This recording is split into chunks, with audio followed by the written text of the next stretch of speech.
All right. Thank you so much for tuning in. This is the Common Rule Podcast. I am your humble narrator. My name is Danny De La Cruz.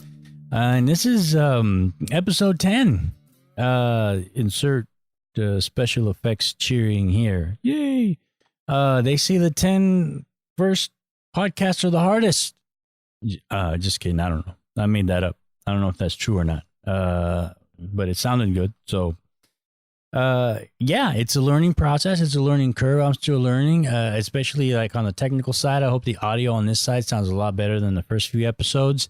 I'm not going to go back and re-edit those. Fuck that. We got to keep on moving and keep on going forward. Let's let it be a testament to the learning curve. But yeah, I'm still doing that and still trying to figure out not to sound so much like a dork on these things. It's still a little bit nerve-wracking talking to myself, but that's all right. Ain't nobody listening anyway. All right, today's episode is brought to you by Phoenix Film Revival at PHX Film Revival is the Instagram. Daniel is running a show out there. It's a dark room and photo film processing lab. It's awesome. You want to get into processing your own film, Daniel will teach you how to do that. You want to get into film photography, Daniel will guide you through it. And actually, it's not as expensive or even that expensive as you might think. I would argue that it's actually cheaper to get into film photography than it is to get into digital photography. And you'll learn better, in my opinion. But that's just because I'm biased. I shoot a lot of film, and I love film photography. Episode's also brought to you by the number 10 and the letter X. And you'll see why in a moment as far as X just not being a Roman numeral. But let me start off by telling you what I did this week really quick. And it's not to sound all braggadocious or anything, but fuck it. This is what it's going to sound like. So one, I made a short film. As a matter of fact, I made it with Daniel. Right now, I'm really fascinated with making really short microfilms under 2 minutes. And what I want to do is focus on people that have day jobs and that have also a passion for creativity, that they do something after hours that really feels a creative passion. There's a race car driver that has a day job that we're going to focus on. There's a bunch of other people too, rock stars that have day jobs. Well, they're not rock stars yet, but you know what I'm talking about, musicians. But I'm also interested in even people that have day jobs and like to go home and work on their own homes, do-it-yourselfers. I find that fascinating that people create in different ways, and they don't let something like a day job hold them back or stop.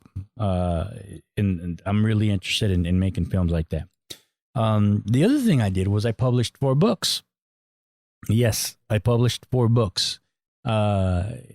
That sounds like a lot and super impressive, but it really isn't. And this is the point of this podcast. It's about being self-published or publishing yourself. And this goes also with, it's not just for photographers, for me. This can also apply to musicians because, you know, the music business is, oh God, that's a whole new episode too about the music business. And any other way you wish to publish yourself, up to and including podcasts. Which is fairly easy to do as well as, you know, if I can do it, then chances are you probably can too. The same with self-publishing. Now, I bring up self-publishing in a kind of funny time here because Tumblr just announced that they will no longer be supporting any sort of adult content of any type. Now, this is probably very specific to my little world, but it could apply to a bunch of other artists and creative people as well. There's everybody's all up in arms about how, oh my God, I can't, nobody's going to be able to see my stuff because Tumblr's not doing this, Tumblr's not doing that. And of course, this is specific to the people who produce adult content. Actually, and it's whether it be as extreme as porn, to people like myself that shoot art nudes. My content is no longer going to be allowed on there. But it wasn't like I was using Tumblr in that fashion anyway, but a lot of people had a lot of followers and were using Tumblr as a jumping off point to get into their other sites, I guess. But I don't concern myself with that because I self-publish. And let me just brag about self-publishing for a second. Now, first of all, it's awesome. at the very basic level, it's yours. You're publishing yourself. You created something, and it could be anything from uploading your song until one of like SoundCloud or something like that. To in my what I do is I publish Kindle books, and I really appreciate Amazon and Kindle for allowing people to publish themselves and express themselves in another way. Creating your own content, like publishing in and of itself, is another form to express yourself. Creating the layout for the book, having the book flow from being extremely intricate and complex to being super simple. It's just another way to express yourself, and I find that awesome. And what it does too is that it now you reframe a little bit, just a little bit of your creative output, because now if you are self-publishing, you are now have somewhere to put your work. You now can be able to create content. For instance, if you want a long project or an album or a novel, you have now, you don't have to wait for anyone to publish you. Oh my God, am I going to get published? Is this going to get picked up or not? No, fuck that. Don't wait on them. Do it on you, man. Go out there, put your work together. Now it's exactly the way you want it. And you can publish it yourself with a little bit of a couple of learning things. There is a little bit of a learning curve to it, but you can do it. It's very easy. If you can write a short story, you're going to be able to figure out how to publish yourself and not have to worry about being picked up or not. And now your projects have somewhere to go. And yes, sometimes at one point, there is a little bit of an ego thing here. Well, of course, the work is important. Of course, that's the most important thing. And we want to create to better ourselves in a particular capacity. But there is a sort of ego to like, you know what? I wish people would see my work. I wish it was recognized. And I wish, people could appreciate, even if the quality of it is not work. Like in my case, maybe they could appreciate the time that and the instruments that I use, like big, fat, old cameras. I don't know, something like that. But whether it was an art show that you wanted to put on at your local art gallery, or whether it was just the little stand that you wanted to put out on the art walks that your city may have, sometimes it's nice to have your work out there and people look at it and go, oh, that's pretty cool. That's pretty nice. And, in the event that it even gets more complex than that, people start telling you stories about works that, that how it affects them personally, which it's awesome. And it was only possible because you projected your work, and it's out in public domain now, and it's accessible to more than just you and your mom. So that's the virtues of being self-published. Again, and this applies to something as musicians. You can self-publish your own videos. If you're not interested in making books or ebooks, you can definitely do videos and put that stuff up on YouTube. Act out plays if you're an actor and put them up on YouTube. There's an awesome, just reminded me, there's an awesome, I don't know if they're still doing them. I think it's called Chicken Shack Shakespeare. And it's just these cats, they're walking around London, and they are reenacting certain scenes from certain plays in Shakespeare out in the open in the public domain, and it's pretty cool. Sometimes people interact with them, sometimes they don't, but they're doing modern things, reciting Shakespeare. And I always thought that was pretty cool, because you don't have to wait for a fucking stage. You don't have to wait for a production. Just some cat, if you want to put your work out there. So nowadays, you can use your own cell phone. Some cat following you around with a cell phone, and you're reciting fucking King Lear. You'll be all right. Now, I bring this up, the self-publishing bit, because at least in my neck of the woods, the little genres that I run into, being published is a buzzword. It's one of these things that's supposed to attract clientele, and it's fucking bullshit. You look on people's Instagrams or online profiles, and it's like, oh, I've been published 10 times. I've been published this, published that. And then you look at what it is that they're published in, and it's crap. It's so saturated that it doesn't mean anything anymore, to the point where it's only meant to attract the people who are not savvy about being published. And they're out there. And yeah, it's meant to generate business. One of the things businesses do is hold photo contests or art contests and say, hey, we are looking for a bunch of artwork to see what we're going to use for our logo. Please, everybody submit your artwork. The winner gets a gift certificate and a pat on the ass.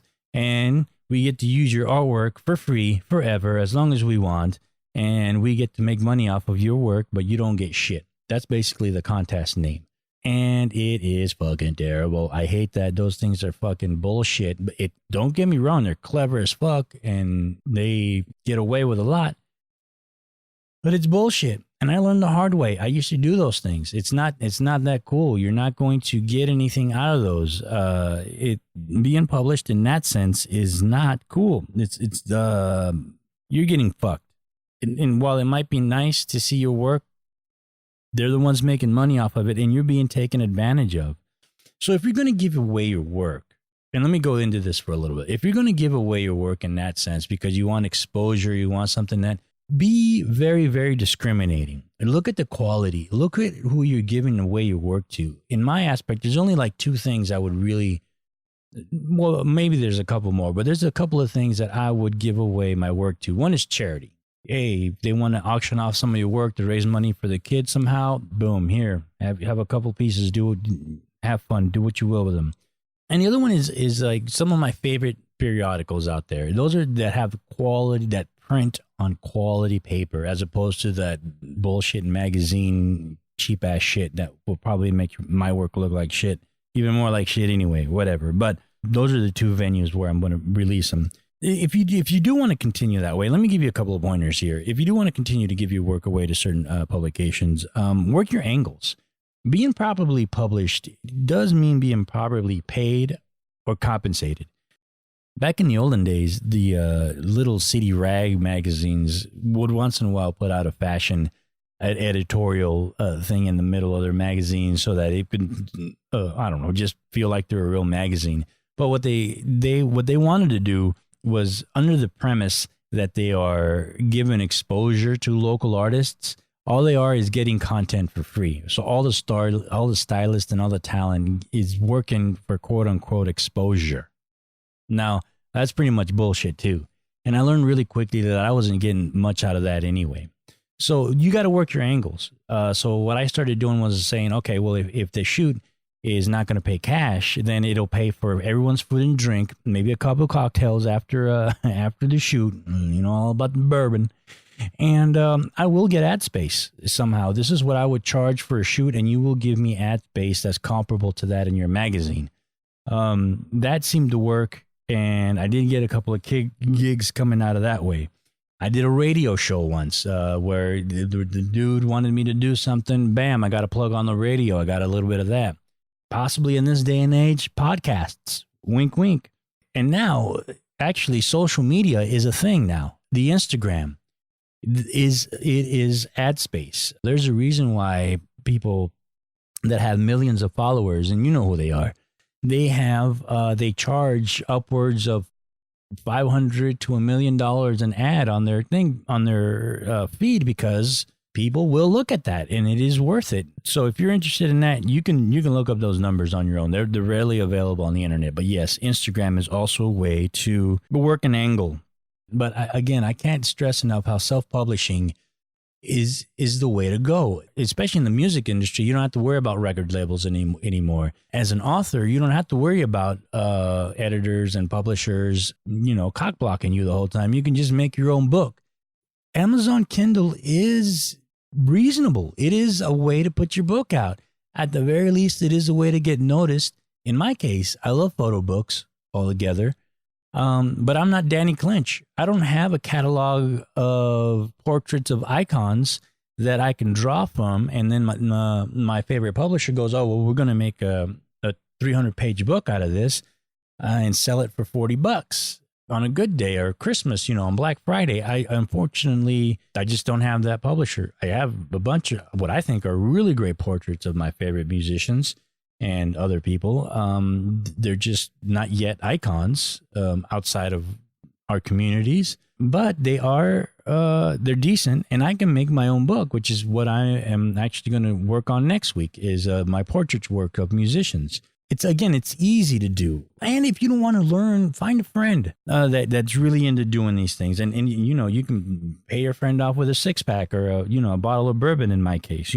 There's probably only 5 or 10 of you out there listening anyway. If you need help self-publishing, talk to me. Blessed be the YouTubers. Put out a quick shout out to the these fucking YouTubers. Now you got to be careful. I mean, YouTube is the way that I've learned the ways of the Instapot. Hey, and that's another episode too. I got to tell you, I'm getting so good at that thing, but you got to be careful. There's a lot of bad information out there. I log in a lot of YouTube hours, guys, a lot of YouTube hours. And you will find out the more you log in, that you'll be able to see the people that are in it just for likes and the people that are really passionate about giving information. And sometimes the quality of the video is disproportional, but you just got to log in your time for that. So it's not that hard. Here's the thing about self-publishing that I need to stress to you. Self-publishing is freedom. It is the ability to do what you want, when you want, how you want to do it without having to wait for someone to give you the okay that your work is good enough for them to publish for you. It's liberating. And we live in a day and age when we can definitely take advantage of technology and have your work seen in such a broader scope. Your work will be seen by people all over the world. My books have been selling, little ebooks, as bullshit as they are. They've been selling from Brazil to England, Japan, all over. There's some guy, I think, in like Eastern Bloc Europe that, I say a guy because there's like one dude that keeps buying the books, and you can see the stats. Anyway, the point is that your work is going to be able to see on a broader sense by people that otherwise wouldn't be able to see your work. All right, guys, there's let me see what time. There is it looks like there's a little art festival out here in Phoenix today. I'm going to go check out. There's a cool band playing. I'm going to go check that out here. I got to go see what that's all about. Hopefully it brings about really cool photo opportunities. And if not, fuck it. I'm on about. All right, guys. Thank you so much for listening. 10 episodes up, 10 episodes down. Love it. You guys have a great day and enjoy your